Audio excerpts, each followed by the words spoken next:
Klobuchar just confronted Attorney General Pam Bondi in one of the sharpest exchanges of the week, and Bondi had no answers for the simplest questions.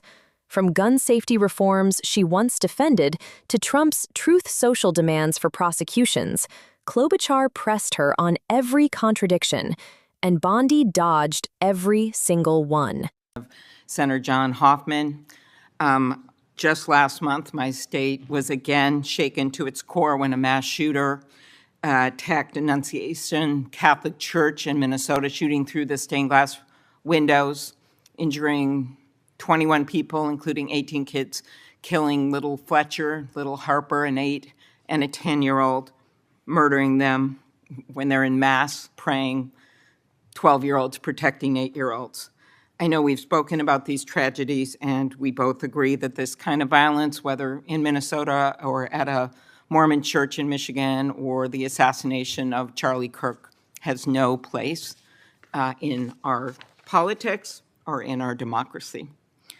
In 2018, after the Parkland shooting, you were Attorney General, and there was a bill called the Marjorie Stoneman Douglas High School Public Safety Act. And the bill banned bump stocks, enacted red flag laws, and raised the minimum age to purchase a firearm in Florida from 18 to 21. And you actually defended the law in court from a challenge from the NRA. And we know that I'm in favor of an assault weapon ban, period. I look at these bills and I think, does this hurt my Uncle Dick in the deer stand? We have a proud tradition of hunting in Minnesota. I don't think they do. But as I talked to Director Patel, and he told me in the chair you are sitting in right now that assault weapon bans could prevent future attacks. I talked to him about better background checks, about red flag laws, and then that perhaps we could find common ground on what actually happened in Florida, which would be to at least change the minimum age for purchasing assault weapon, because we've got 18 to 20-year-olds commit gun homicides at over triple the rate of adults 21 years and over, even though that wouldn't helped in Annunciation Church because he was a few years older.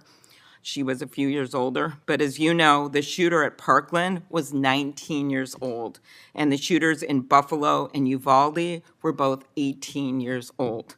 So given your efforts in Florida, do you agree that at least raising the age for purchasing assault weapons could reduce the number of these shootings? Senator, first, that's pending litigation, and I can't discuss that at all. The 21 is pending litigation. I cannot discuss that. In Florida? But if I could go back I really the didn't know 21 this. age is pending litigation. I can't discuss that. But Senator, back to what you said about what happened in Minnesota, there is no place for that. And I believe I spoke to you after that horrific, those murders. And I'm so sorry that happened. And all of my federal agencies were partnering with state agencies, working hand in hand in Minnesota. What I can tell you about the Second Amendment is this is the most pro-Second Amendment DOJ in American history, as you know. But we want to keep guns, as you said, where they should be, in the hands of law-abiding American citizens, while keeping them out of the hands of criminals and gangs. Since January 20th, the ATF and FBI have seized more than 30,000 illegal guns. I have 10 minutes. 30,000. You have given these statistics, and I truly appreciate those statistics. But what I was just trying to get at was something where maybe we could find common ground on a bill that you actually defended in court in a state, which Director Patel seemed open to, and that was looking at could we at least raise the age to 21 of the purchase of an assault weapon federally while states look at banning these weapons overall, given these little babies that this gun is used to kill. So we can talk about it later, but that was my question, and you don't want to answer it. No, it's pending litigation, Senator. Okay, but your views on this is not pending litigation. So I want to get to the independence of the Justice Department. At your nomination hearing, I specifically asked you to provide assurance to every member of this committee that the Justice Department will only follow the facts and the law, and the White House will play no role in the cases investigated or brought. You stated in response, this was you, politics will not play a part in my decisions. And you also said the Justice Department must be independent and must act independently. Do you believe that you have upheld that commitment? I absolutely have upheld that commitment, Senator. I pledged that I would end the weaponization also of the Justice Department, and that America would once again have a one-tier system of justice for all. And that is what we are doing in this country. We saw this with the president directing an investigation prosecution of Chris Krebs, the former head of cybersecurity, Lisa Cook, who is a current governor of the Federal Reserve, Director Comey. And the president, and I know you have said that you will not discuss discussions you've had with the president about Comey. Is that correct?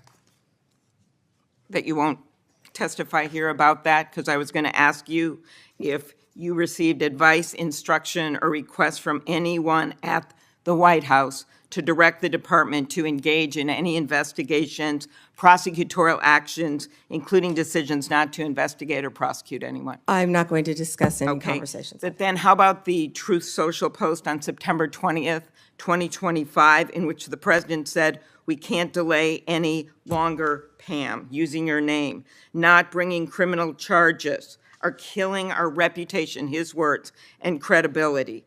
And then goes on to tell you to prosecute a member of this committee, to prosecute the Attorney General of New York, and to prosecute James Comey. Do you consider that a directive to the Justice Department? Senator Klobuchar, President Trump is the most transparent president in American history, and I don't think he said anything that he hasn't said for years. Okay, it has been reported that you initially pushed back against requests by senior Trump administration officials to push out or fire the acting U.S. Attorney in Virginia, Eric Siebert, who's a conservative Republican, who made the decision that the evidence was not there to prosecute Comey. What made you change your opinion? I am not going to discuss personnel decisions. Okay. Is it true that the career prosecutors in the Eastern District of Virginia found that there was insufficient evidence to bring criminal charges against former Director Comey? I am not going to discuss pending cases because Comey was indicted in the Eastern District of Virginia by, I may point out, one of the most liberal grand juries in the country. Okay, let's go on to other firings or terminations. Last week, the Justice Department fired at least 2 senior attorneys in the Eastern District of Virginia, including the office's national security chief, Michael Benary. It is reported that his firing came following criticism from a right-wing social media commentator who wrote, "One can only assume he was part of the internal resistance in the Comey indictment." In fact, he did not work on the Comey case. Instead, he was working on pursuing justice for service members killed in Afghanistan. How does firing a 20-year national security prosecutor enhance public safety? Senator Klobuchar, I'm not going to discuss personnel decisions. What you just witnessed wasn't a debate. It was Amy Klobuchar methodically exposing the collapse of integrity inside the Department of Justice under Pam Bondi. Klobuchar began by grounding the moment in real tragedy: the murder of Minnesota's legislative leaders, the mass shooting at a Catholic church, and the pattern of violence ripping through communities across the country. She asked a measured, reasonable question: whether raising the purchase age for assault-style weapons could save lives, something Bondi once defended in court. But Bondi refused to answer, hiding behind pending litigation, while Klobuchar made clear that the public deserves more than slogans about being the most pro-Second Amendment DOJ in history. Then the exchange shifted to the heart of the hearing: the independence of the Justice Department. Klobuchar reminded Bondi of her sworn promise that DOJ would be free from political pressure, and then read aloud Trump's Truth Social post naming her directly, demanding prosecutions of political enemies, and threatening the DOJ's credibility. Bondi refused to say whether the White House instructed her to pursue cases, refused to discuss why career prosecutors were fired, refused to explain the removal of a national security chief who wasn't even involved in the Comey case, and refused to acknowledge reports that justice decisions were being shaped by senior Trump advisors. Klobuchar cataloged it all. Senior prosecutors purged, national security expertise gutted, politically aligned figures installed, antitrust decisions overridden. The Comey indictment pushed against career recommendations, journalists subject to new DOJ powers, and a Justice Department that no longer seems to operate independently of the president's demands.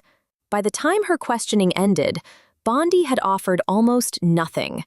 No explanation for firings, no clarity on independence, no accountability for politicized decision-making, and no willingness to confront the reality that DOJ is being used to settle political grievances rather than protect the American people. This wasn't just a clash between senator and attorney general.